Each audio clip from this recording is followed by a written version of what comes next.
joins the rest of the world to commemorate World Press Freedom Day, a civil society organization in collaboration with the Nigerian Union of Journalists, NUJ, has called on the federal government to take definite steps to protect the safety of journalists and to ensure that those responsible for attacks on journalists are brought to justice. The Public Relations Officer, National Association of Sea Dogs, Charles Ndukwe, made the call while addressing journalists at a joint press conference on Saturday in Abuja. Ndukwe, while commending the courage and resilience of the Nigerian press for informing the public and exposing corruption despite operating in a harsh environment, emphasized the importance of a free and independent press to promote democracy and ensure that the voices of all citizens are heard. The Public Relations Officer further appealed to media organizations to provide their correspondents with the necessary resources and training to protect themselves while carrying out their assignment.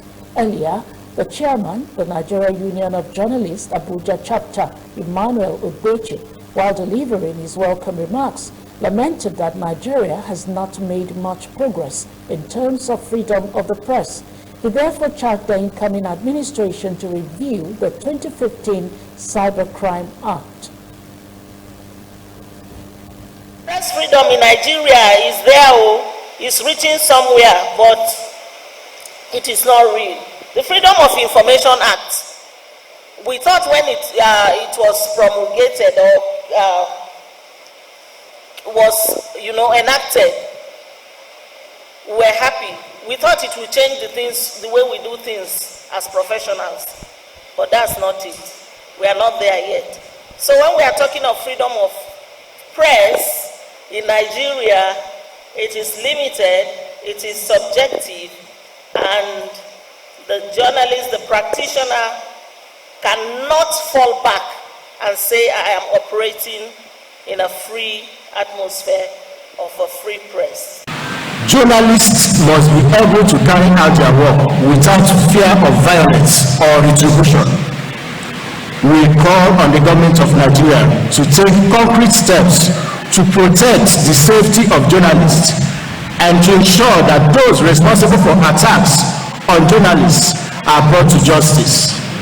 We also urge media organizations to provide their journalists with the necessary resources and training to protect themselves while carrying out their work.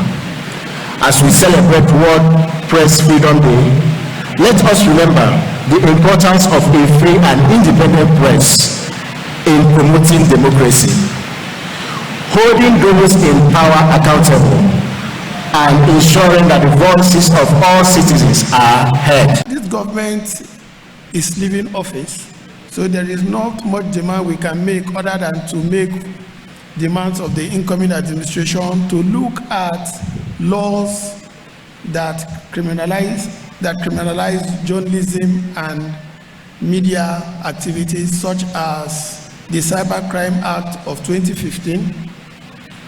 We ask that the defamation laws regarding defamation should no longer become a matter of criminal jurisdiction where it has to be between the state and the individual. Rather, it should become a civil matter.